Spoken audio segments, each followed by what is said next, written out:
P.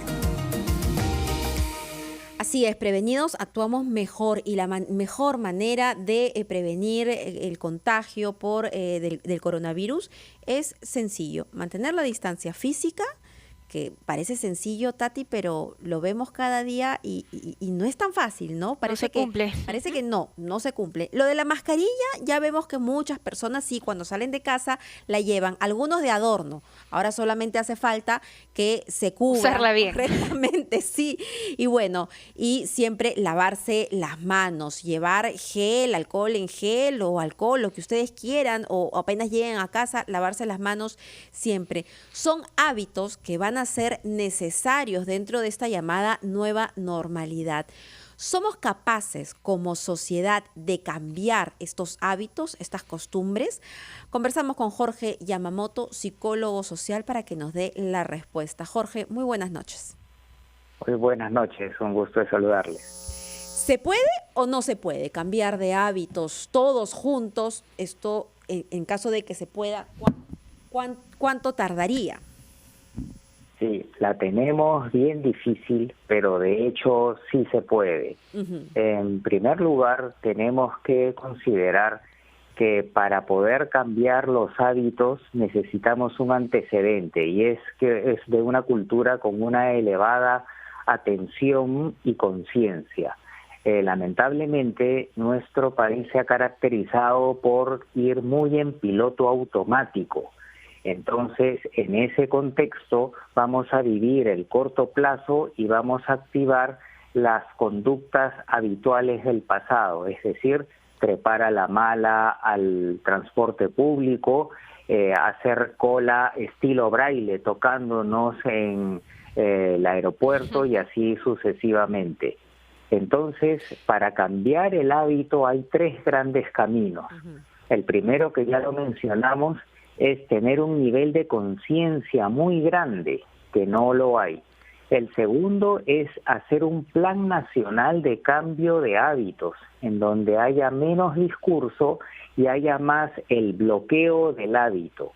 Esto está ocurriendo a medias porque se generan algunos controles, se generan algunos castigos, pero no en el grado sistemático que se requeriría. Y el tercer nivel es el de los hogares y de las casas. Y ahí tenemos que apostar a la madre, que es el miembro de la familia más responsable y con mayor influencia. Entonces, el hábito hay que cortarlo en dos partes. Identificar en qué momento se activa y evitar que nos conectemos con nuestro hábito pasado. Por ejemplo, en ese sentido, el tiempo, digamos, es fundamental.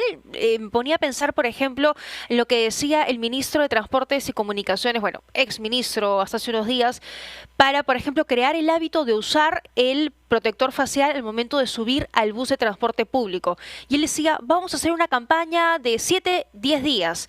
Me pregunto, ¿es suficiente hacer una campaña así de agresiva para generar un nuevo cambio, un hábito? Si observamos algunos casos, como la velocidad máxima en la Costa Verde, se logró en 2 o 3 días. Entonces, ¿qué ocurría? En la Costa Verde llenaron de letreros acerca de la velocidad máxima. Y en cada puente pusieron a un policía con un detector de velocidad. Y la gente sabe que a los 2 o 3 días le llega su multa sin coimeada posible. Entonces, ahí que tenemos primero el contexto en el cual se dispara el hábito, que es estar en la Costa Verde y se ve el letrero, se ve el policía, entonces ahí le ponemos un freno al hábito con un castigo. Y en 3 o 4 días lo podemos lograr. Lo que necesitamos entonces son elementos que nos recuerden, ¿no? Porque hay mucha gente que no lo hace de mala, no lo hace con dolo, es decir, olvidarse la mascarilla o mantener la distancia física. Uno por ahí está caminando y de verdad se puede olvidar. Entonces lo que necesitamos es elementos que nos lo recuerden.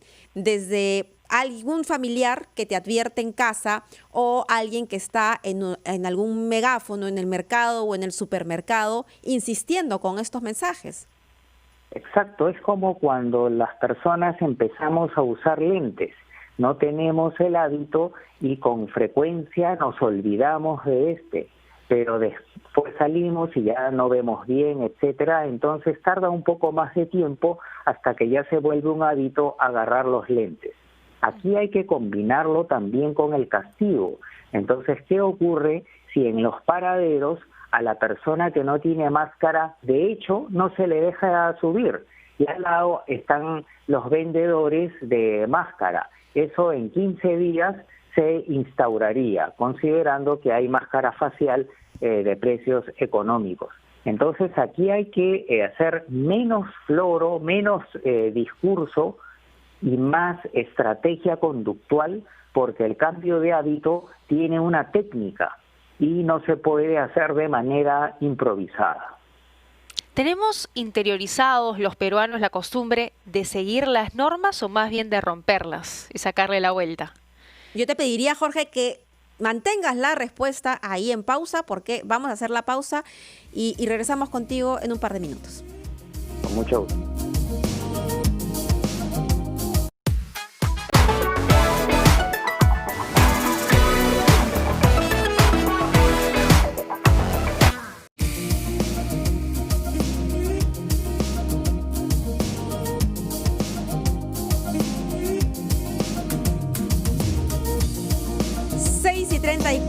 Continuamos, 7:34, perdón, continuamos con Jorge Yamamoto, él es psicólogo social, y estábamos conversando sobre estos hábitos, ¿no? Qué tan proclives somos a cambiar de hábitos, de que se puede, pero creo que acá tiene que haber una confluencia de muchos, ¿no? De grandes y pequeños liderazgos, o mejor dicho, de macro y micro liderazgos, ¿no? Porque no solamente es una labor de las autoridades, sino también podríamos hablar a nivel de comunidad, a nivel de casa, no siempre recordar, estar constantemente recordando y recordándonos cuáles son estos hábitos que debemos seguir en esta nueva normalidad para regresar a casa sanos y salvos. Y Tatiana había dejado una pregunta pendiente, Jorge, si era que nosotros, nuestra sociedad, que es diferente, ¿no? En cada región probablemente tenga sus propias características, es dada a seguir las normas o más bien a romperlas.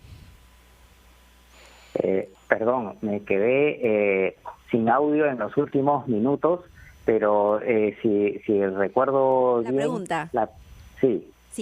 La pregunta era acerca si somos una sociedad que tiende a cumplir las normas o no las cumple, ¿cierto? O, perdón, me perdí. Sí. Sí. Hay un triángulo que explica nuestra tendencia a disfrutar de transgredir la norma. La base de la pirámide consiste en que existe una enorme cantidad de normas y dentro de esas muchas son absurdas. Entonces, si alguien quiere emprender un negocio o hacer una serie de proyectos lícitos, el que va a terminar ganando es el que sabe flirtear las normas y hacerla de manera informal. El otro lado consiste en que históricamente las personas con poder eran las que transgredían perfectamente la norma, pero conforme fue masificándose el Perú y volviéndose la pirámide más plana o de manera de rombo, lo que ocurrió es que los que no tenían tanto poder imitaban a los de poder y así sucesivamente se convirtió en una señal de estatus transgredir la norma. Y a eso lo acompañamos con la cultura del criollo, que es el mundo al revés. No se admira al que cumple, al que es correcto, sino al que le saca la vuelta al sistema. Al vivo. Esto es debido a que han habido sistemas un poco contrapuestos. Entonces, los que tenían el poder, digamos que oprimían a otro grupo y este grupo aprendía a sacarle la vuelta, pero después fue la sacadera de vuelta entre todos contra todos. Todo eso genera una cultura enraizada en transgredir la norma, donde no solamente no cumplimos la norma, sino disfrutamos de hacerla. Es heroico sacarle la vuelta al sistema. Entonces, este es un escenario que convierte en algo difícil sacar adelante al país, solamente que ahora en pandemia eso está costando decenas de miles de vidas. Efectivamente, y ahora tenemos que pensar todos, pues, que todos estamos contagiados, prevenirnos, ¿no? Para así protegernos a nosotros mismos y proteger también a nuestra familia. En el tiempo que vamos ya conviviendo con la pandemia, ¿has visto un cambio de hábitos? ¿Vamos encaminados? ¿Podemos lograr finalmente cambios positivos de cara a que eso todavía, o esta nueva normalidad en la que estamos viviendo, va a durar todavía una temporada más? Yo tengo mucha esperanza y técnicamente sí podemos cambiar, como lo hemos ya discutido, pero lo que lamentablemente estamos observando es una nueva anormalidad. ¿A qué me refiero? Antes del COVID teníamos una conducta cívica anormal. Ya dijimos que nos encanta transgredir la norma. En segundo lugar, no tenemos mucha conciencia. Vivimos al corto plazo, no vemos las consecuencias de nuestros actos y nos importa muy poco los demás y no les tenemos respeto a menos que sean nuestros compadres o nuestros familiares. Eso es una anormalidad cívica. Lo que estamos viendo ahora es la versión recargada, es la nueva anormalidad o la normalidad reloaded, en la cual vamos a observar que la gran mayoría va a recargar el precio del oxígeno. Si alguien tiene la oportunidad de vender las máscaras KN95 o N95 por lo bajo para ganarse una platita, no importa que se mueran sus subalternos o sus médicos y sus enfermeros, no tendrán empacho de hacerlo. La delincuencia se está multiplicando y se está convirtiendo en un medio de recurseo. Pero además, Jorge, yo sumaría a eso que tú estás comentando y que es realmente preocupante, a que hay una división en la sociedad también, porque están aquellas personas que señalan, ¿no? Pero con una virulencia, aquellas otras que por algún motivo no guardan la distancia física, ¿no? Que es lo que muestran los medios de comunicación, ¿no? Vemos lo que pasó en el aeropuerto. Mira, esos irresponsables nos quieren matar. O vemos cómo se suben al transporte público, no guardan la distancia física. Y entonces hay un grupo de peruanos que se expresa a través de redes sociales que se va en contra de estos otros, ¿no? Señalar al otro, al malo, al irresponsable. Y eso lo que está generando también son odios, divisiones y hasta violencia.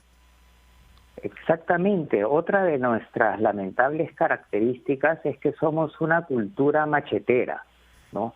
En vez de identificar el problema y ver la mejora, lo que hacemos es buscar al culpable y machetearlo. En otros países, cuando hay un problema en una empresa, se pregunta ¿qué ocurrió?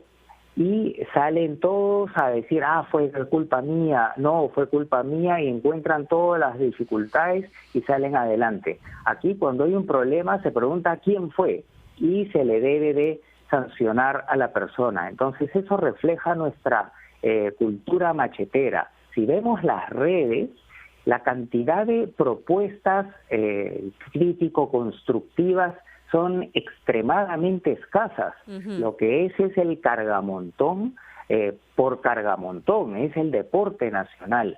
Entonces, ese es otro tema que tenemos que formar desde la niñez y está enraizada en esta cultura en donde no se busca el puente, sino se busca la confrontación. Y ahí lo que hay que practicar mucho en ser empáticos, ¿no? ¿Qué es lo que está pasando con estas personas? ¿Por qué reaccionan de esta manera? ¿Qué problemas tienen? ¿Qué los lleva a actuar de esa manera? Y quizá, como tú bien dices, encontrando la respuesta a esas preguntas, se puede encontrar la solución. Jorge, te agradecemos mucho por compartir con nosotros tus importantes reflexiones. Son las 7:40.